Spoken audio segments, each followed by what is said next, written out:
नमस्कार।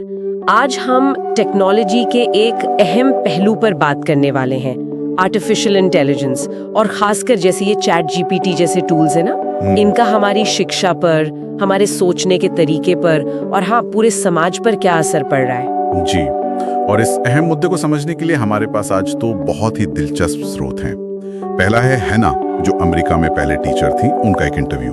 उन्होंने ना छात्रों में पढ़ने की क्षमता में काफी गिरावट देखी, और ये भी कि वो एआई पर कितने निर्भर होते जा रहे हैं, इतना कि उन्होंने अपनी नौकरी ही छोड़ दी। ये तो काफी गंभीर बात लग रही है। मतलब उन्होंने नौकरी क्यों छोड़ दी? सिर्फ इसलिए कि बच्चे एआई इस्तेमाल कर रहे थे? नहीं, उससे भी गहरी बात है। हैना ने देखा कि बच्चे ठीक से पढ़ नहीं पा रहे, उनमें दुनिया को लेकर आप कह सकते हैं कोई जिज्ञासा या उससे बदलने की वैसी इच्छा नहीं दिख रही थी। और उनका मानना था कि भाई रिज्यूमे लिखना है, कवर लेटर, वो तो चैट जीपीटी कर ही देगा। अरे बाप रे, मतलब ये सिर्फ होमवर्क ना करने वाली बात नहीं है, ये तो कुछ और ही लग रहा है। बिल्कुल। हन्ना ने ये भी बताया, और एक काफी चौंकाने वाला है, कि बच्चे छोटे छोटे जवाब भी ना पूरे वाक्य में नहीं दे पा रहे थे, बस कह देते थे मैं और क्या कहूँ। तो ये दिखाता है कि शायद वो जो सोचने की, तर्क करने की बुनियादी क्षमता होती है ना, वो ही कहीं कमजोर पड़ रही है। ऐसा लग रहा है जैसे वो दिमागी कसरत करने से बच रहे हैं, उसे एआई पर टाल रहे हैं। और ये रेज्यूमे वाली बात, क्या ये सिर्फ आलस है, या बच्चों को अपनी काबिलियत पर भरोसा नहीं रहा, या फिर वो समझ ही नहीं है कि इन सब का मतलब क्या है, क्यों जरूरी है ये सब? शायद ये सब कुछ मिला जुला है।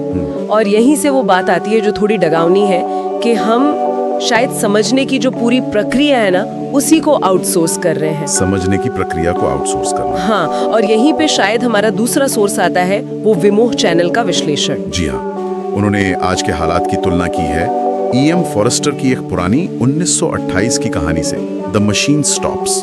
कमाल की बात है ना, उस जमाने में ऐसा सोचना। 1928 वाकई कमाल है। तो क्या था उस कहानी में जो आज के जैसा लगता है? उस कहानी में ना समाज पूरी तरह से एक मशीन पर निर्भर हो जाता है। वो मशीन सब कुछ करती है, और धीरे धीरे लोग ये भूल ही जाते हैं कि मशीन चलती कैसे है, उसे ठीक कैसे करना है। और फिर जब वो मशीन आखिरकार बंद हो जाती है, तो पूरा समाज ही डह जाता है। तो विमोह वीडियो का तर्क यही है कि हम एआई पर जिस तरह निर्भर होते जा रहे हैं, कहीं अनजाने में हम उसी रास्ते पे तो नहीं बढ़ रहे? यानी सुविधा के चक्कर में हम अपनी बुनियादी समझ ही खो देंगे। तो हन्ना के स्कूल में जो बच्चे चैट जीपीटी से निबंध लिखकर जमा कर रहे थे और पकड़े जाने पर 0 मार्क्स लेने को भी तैयार थे, क्या वो इसी दिशा में एक छोटा सा चिंताजनक कदम है? हाँ, ये बहुत चिंताजनक संकेत है। ये सिर्फ नकल करने या अकादमिक बेईमानी से कहीं ज्यादा बड़ी बात है। ये दिखाता है कि छात्र शायद उस विषय को समझने की कोशिश से ही पीछे हट रहे हैं।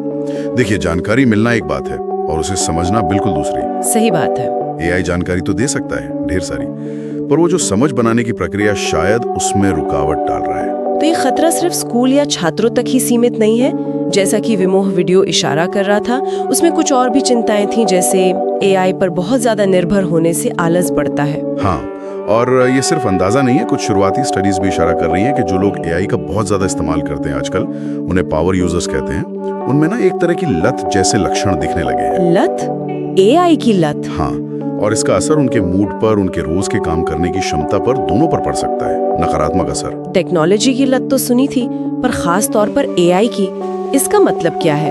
क्या ये सोचने से बचने की लत है? हो सकता है। मतलब हर छोटी बड़ी चुनौती के लिए पहला ख्याल एआई का आना, उसके बिना काम शुरू करने में भी मुश्किल महसूस करना। और इसी से जुड़ी वो ऑफिस वाली बात भी है जिसका जिक्र वीडियो में था, ड्यूक यूनिवर्सिटी की स्टडी। हाँ, वो दिलचस्प था कि ऑफिस में जो लोग अपने काम के लिए एआई पर बहुत निर्भर दिखते हैं, उनके साथ काम करने वाले उन्हें शायद आलसी समझ सकते हैं, या उनमें आत्मविश्वास की कमी देख सकते हैं। बिल्कुल। तो ये सिर्फ आपके काम का सवाल नहीं रहा, आपकी छवि का भी बन गया। ये एक सामाजिक पहलू है जिसे नजरअंदाज नहीं कर सकते।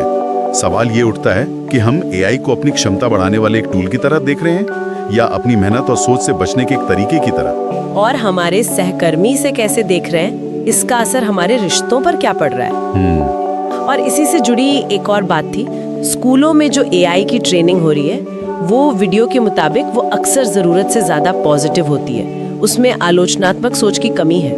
हाँ, ये बहुत अहम नुक्ता है। हम शायद बच्चों को ये सिखा रहे हैं कि देखो एआई ये कर सकता है, वो कर सकता है, पर इस बात पर जोर कम है कि भाई इसकी सीमाएं क्या हैं, इसके जवाब में गलतियां या पक्षपात कैसे पहचानें, और सबसे जरूरी, कब एआई का इस्तेमाल ठीक नहीं है कब खुद सोचना और लिखना बेहतर है। बिल्कुल, क्रिटिकल थिंकिंग तो शायद अब पहले से भी ज्यादा जरूरी हो गई है। निश्चित रूप से। शायद इसीलिए हन्ना का सुझाव इतना कड़ा था कि बच्चों को कम से कम कॉलेज तक तो टेक्नोलॉजी के इस रूप से, मतलब एआई से दूर ही रखा जाए। हालांकि वो मानती थीं कि बड़े छात्रों को इसका सही इस्तेमाल सिखाया जा सकता है, पर क्या ये मुमकिन है आज बच्चों को पूरी तरह एआई से दूर रखना? ये बहुत बड़ा सवाल है और शायद मुश्किल भी।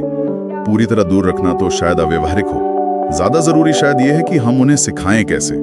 सिर्फ प्रॉम्प्ट लिखना सिखाना काफी नहीं है। हाँ, बल्कि एआई के जवाबों का मूल्यांकन करना, उनकी कमियों को पकड़ना और सबसे जरूरी, एआई के बिना भी खुद से सोचने, तर्क करने और लिखने की क्षमता को बनाए रखना, उसे मजबूत करना।